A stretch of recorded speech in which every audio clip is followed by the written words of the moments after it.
mayam ay ngasidi kangsoi thongjarake ado kangsoi ji thongna wari am lijarake ko mayam sum taminajeba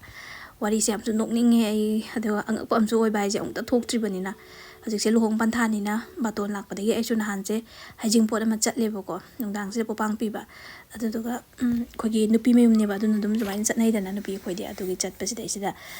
mase yumbu sinane la ibe mi tai dudi loina mase harau harau welcome tawre aduduga ai si usana drebako thangna ba mi gadi loina kawdana ngangna ai mangdaga se dum noktana khotana chatlineba adai ai se tamina nooga dum laire duga ai se asabu bu pangam mai mamang mai mo ongdo ikaidana dedi poing dudi dum popang dudi masan nupi da dum pire chatlamda yaw pa ina chatlage kholage na harakpasida mase hoi hoi haraga dum lehorebo ai nokninge khoigi lak khoi dadi mase la harau harau dum tawbini khoi thabak tawdeba kama lakpadadi adagi chatlamdai ga dum mari mata ga thoe dum chan thakna ba hapi na khopi dana tawrineba na madi ai box ama pipam thokpodo adu dum pire hapaktabagi ai kem khande ko mi marang kaidabagi ma kainum leijarangani adu piningdabagi adu khangdre aduga mana baton tawraga asagi la ibe mi dubu harau harau tawdaba ibasidi mayam ai motadi tawhanjaningde ko adu phajade ko mayam su tawbiru no dumaina adu hajaninge di mana la haningdaba mi oitagadi mamangda nungaina gidaba khana basu kem leibanate adu na hangai dum harau harau loinari ne adu dumaina tawrebo ko dumaina phajadaba ma ongdu tawhanjaningde dana ko adaino amu mase tanja chada bida haidi doklang na haying jakobuni hagi nungdang se dum thengnari ko tanja en sadana adaidi mase ikai khangi koi mi ma mangdo haide dabagi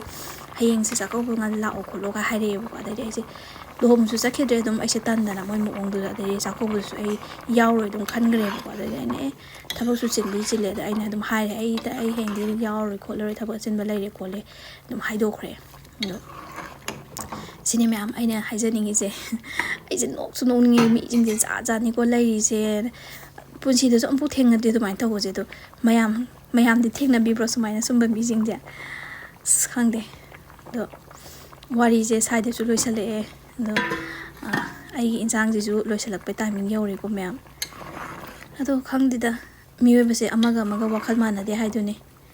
do ai motadi aina dumaina thinuaina ta loinan da tong da mi dudi baton taw da na phai ko mi se baton tawraga koju poyeng do leiba leitabal palising am tinga chatlini haba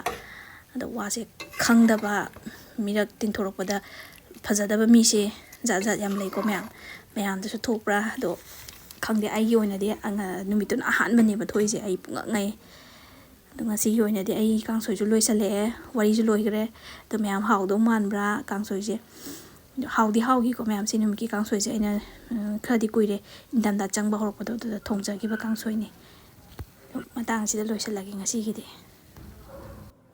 amaga khawre haramba maje ina ngasai marakta kawebo ko maje khumakte ta sana deba da ina haire masi charamdai sida ina ngasai de kawe to ta de khoila pa ga jin da ubi de ude ko na haire de maje kai khange ubudi urebo ko ngasai ge do sumbar pharak ta tawri ni kholi ni ka ne khomjalak phani de nok ning dra maya